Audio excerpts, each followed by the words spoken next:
Hello there. Welcome to Knowing Me, Knowing You with Dolly. I am Dolly Asendo. Happy Valentine's Day. So, I hope you're doing something special today with your husband or your wife. And how did you do on our take-home tests? Were you able to do the various activities for the Love Week or the Valentine Week? If you did, that's just great for you. Today, our focus is on improve your sex life, enjoy your marriage. Improve your sex life, enjoy your marriage.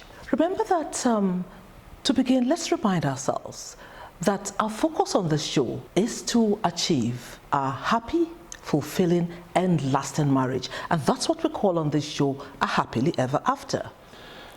And let us recall that we had earlier established that there are some key things to achieving this ideal marriage. And these are praying, loving, caring, trusting, respecting, sharing, sacrificing, compromising, communication, great sex, having fun, and forgiving. Interestingly, our topic for today, improve your sex life, enjoy your marriage, has all these things interwoven into the topic. As today's edition unfolds, watch for the interplay of these key things as we progress. Experts have found that a good sexual relationship is built on passion, which, like we said in our previous edition, is the foundation of your marriage. Passion, simply put, is a strong, barely controllable emotion. Then there is intimacy, which can be likened to the roof of your marriage. And intimacy simply refers to deep affection, sex, and togetherness. Combine all these well, and you'll have a great sex life, and of course, a happy and enjoyable marriage. So, let's ask this. What are some of the challenges that husbands and wives have regarding their sex life? How can you improve your sex life to enable you enjoy your marriage? Let me put it like this. All marriages are not the same. The thing is, some husbands and wives, some couples, are plumb lazy when it comes to putting in the work that is required to make their marriage work. Now, others, on the other hand, take the extra trouble and are committed to making their marriages successful. But ultimately, all husbands and wives want to be happy. All married people want to be happy. You want to be happy. My husband and I wanted to be happy. So, after being married for almost 45 years and happily married too, with a very healthy sex life, I might add, even though my daughter wouldn't want to hear this. The thing is, I would like to share some of my experiences with you and the experiences of others. It's a take it or leave it situation. I figure that if you choose to apply them to your marriage, they may help you also improve your sex life. Now let's go. First thing is praying together. It is God that has brought both of you together in the first place. So if you pray together, or if you are together spiritually, you have a better chance of thinking the same way, of having that togetherness. So try and share a spiritual connection or communication with God for a more solid foundation in your marriage. Be on the same page spiritually. Even if you do not belong to the same religion, but try and see eye to eye when it comes to spirituality. It's going to be a great thing for your sexual connection. Now, the next one is never say no to sex with your spouse. Now, my daughter and my producer does not agree with me completely on this, but this was an advice from my dear late mother. And for me, I found it quite useful all through my married life. Now, it happened this way. My husband and I had an argument, and I was not speaking to him. That was earlier on in our marriage. Like they say these days, I was boning seriously. So we went to see my mother because we had already said we're going to visit her. So we visited with her, and as we sat, she was getting things ready for us, a meal or something, and my husband would just casually let his hands stray, to me and just place it somewhere, and I would very, very casually redonate his hands back to him, So we kept doing that, and he knew what he was doing, obviously, because he knew my mother, was very, very watchful. And of course, we kept this thing to ourselves that, look, don't complain about anything to your parents. So I would never, ever come to my mother and say, this is what happened, we're having an argument. So she was just watching us because she knew we would never say anything. And he did that a couple of times, and I redonated his hands to him. And later on, she called me into the bedroom, and she didn't ask what happened. She just said, my dear, let me tell you this.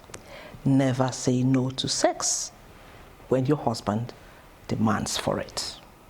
And of course, I got angry because, of course, you remember those days, our elderly mothers. I said, what do you mean? She said, oh, take it easy, take it easy. I've just told you, you go back, think about it, think about it. So, and I found that I can see my producer's face. She doesn't like what I'm saying. But that is a fact. Now, let me explain further.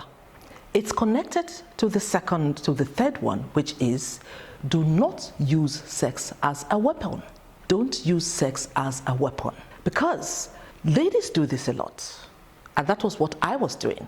Because I was upset with him for something, and that's another story for another day, really, and I'll come to it then. I was upset with him, so I refused to go with him, the way he wanted. And it continued for a while until my mother said this. So I gave it another think. Do not do that, because when you keep doing that, if it becomes constant, he will look for it somewhere else. You have started something you cannot finish. So don't start something you cannot finish. Now, it's not just for the ladies, also for the men. Sometimes when the men are irritated with their wives about something she's not doing right in the house and all that, and they do this. When he comes back from work now, he now says, I have a headache. I'm not feeling too well. Meanwhile, he's just irritated. So do not use sex as a weapon. Now, the next one is, do not let the moon rise on anger. In other words, do not let your argument last till sunset, because by the time the moon is rising, you should be getting yourself ready to be affectionate for that intimacy time. So this was another advice from my mom, and I took it seriously. To have a sexually fulfilling relationship, we must learn to fight fairly, argue fairly, accept your mistake, apologize. Men especially do not like apologizing. They just don't know how to do that. But this is something that men should learn to do. Apologize. And then when he apologizes, forgive and let go. For instance, my husband and I argue a lot. We really did argue. So let's not make any mistake about that. Because by his nature, he was a perfectionist. I am more emotional and loving.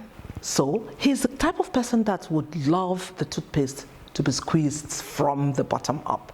That type. We talked about that type. So we would argue, and then again, we worked together. Sometimes he's directing a show, and I am producing or presenting, or we're there in the studio while editing, post-production is going on, and we would argue about one thing or the other.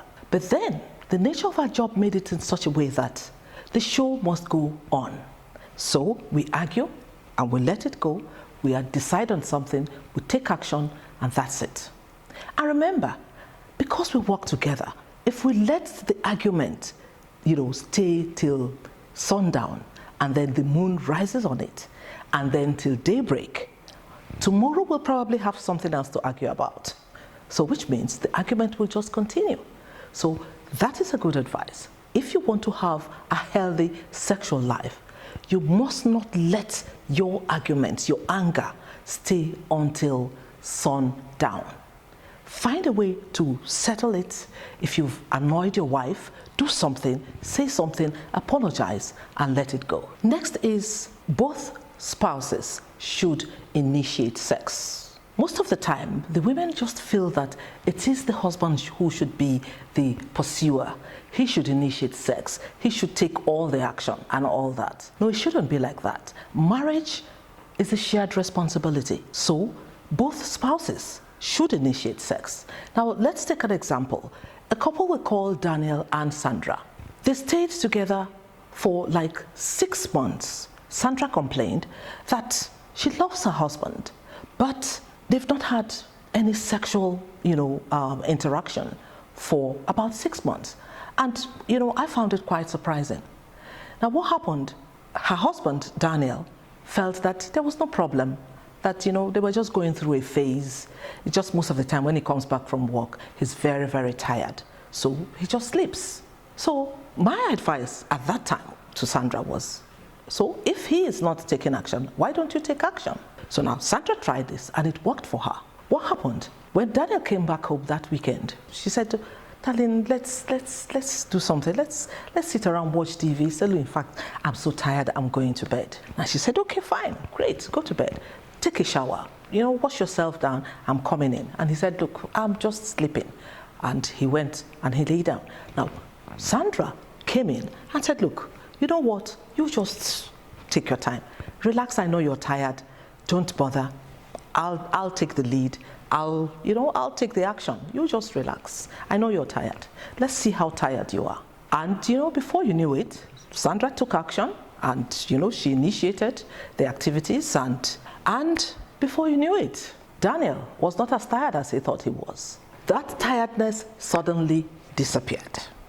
So that was, an eye-opener for her. So that's what, we say. Both spouses should initiate sex. Don't say it's the man's responsibility.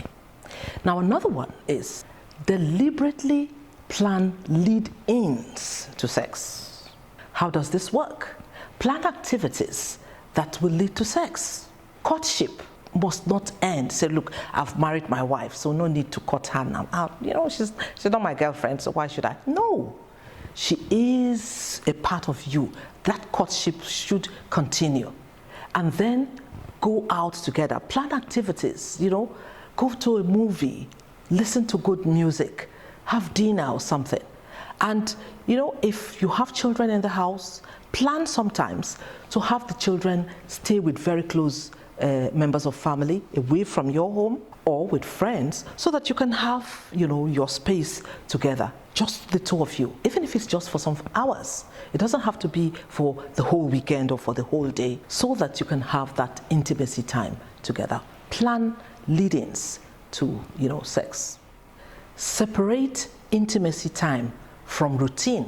When you are trying to be intimate with your husband or your wife, let both of you just concentrate on that.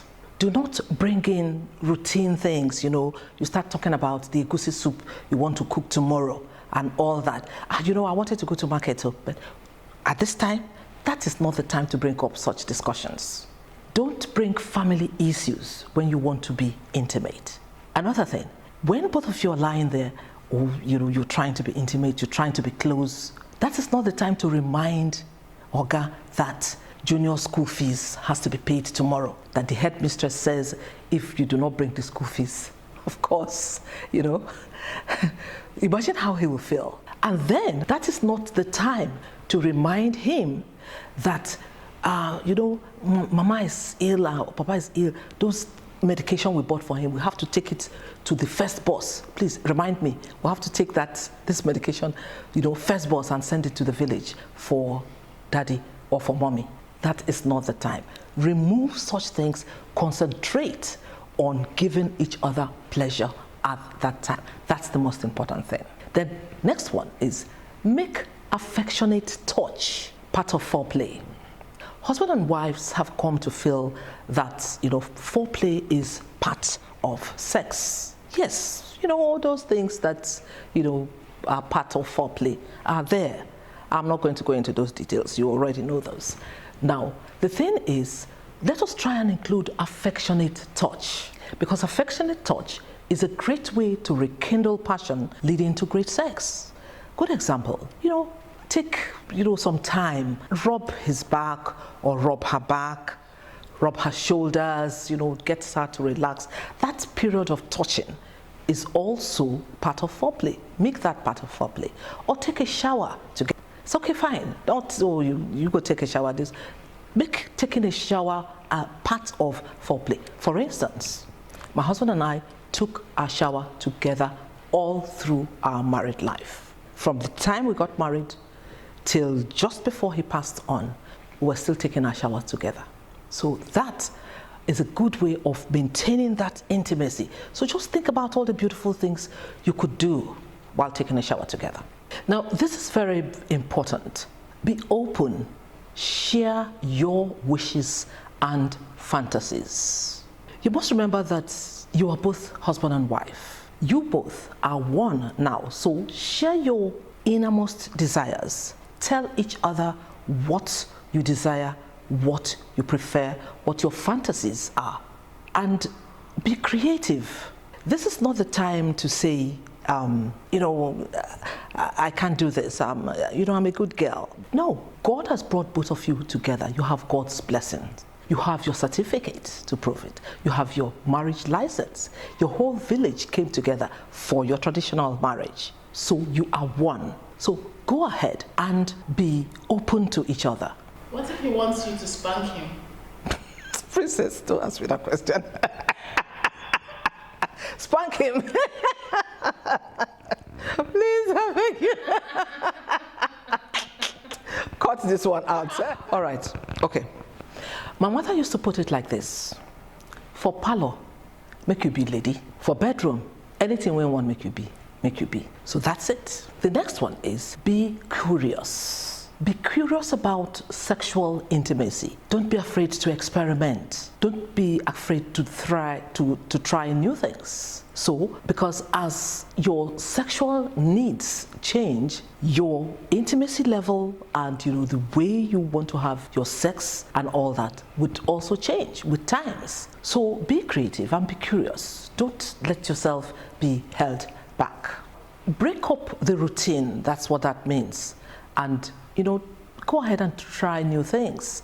Vary the kind of sex you have. It could be gentle today, loving and tender. It could be intimate or highly erotic or rough, just to bring back, the passion. So, go ahead and be creative. Change, your sexual pattern. Also, take your time. Take your time during foreplay. Don't rush into sex. If you really want to have a healthy sexual relationship with your husband or your wife. Experts say that our brains experience more pleasure when the anticipation of reward stays on for some time. So don't rush. During foreplay, take your time. Experience each other. Let that intimacy be there. Change locations if you like, and ensure that you give each other the pleasure that is required, and that intimacy now continues. Now finally, make pleasing or satisfying your spouse a priority. Some husbands just think that, I'm good in bed, I'm very, very good. So they don't take the trouble to find out what their wives really like. We talked about this in their last edition. Take your time to find out what exactly your husband or your wife likes, or how they prefer, your intimacy period to be. Some wives also feel that, well, he's my husband, I'm his wife, I'm here, I'm okay. Well, here I am, right here, that's it. No, that's not good enough. You have to do your part. You have to find out what your husband prefers and how he prefers it. That's the important thing. The important thing is to give each other the most pleasure. Educate yourself. If you don't know it, go online.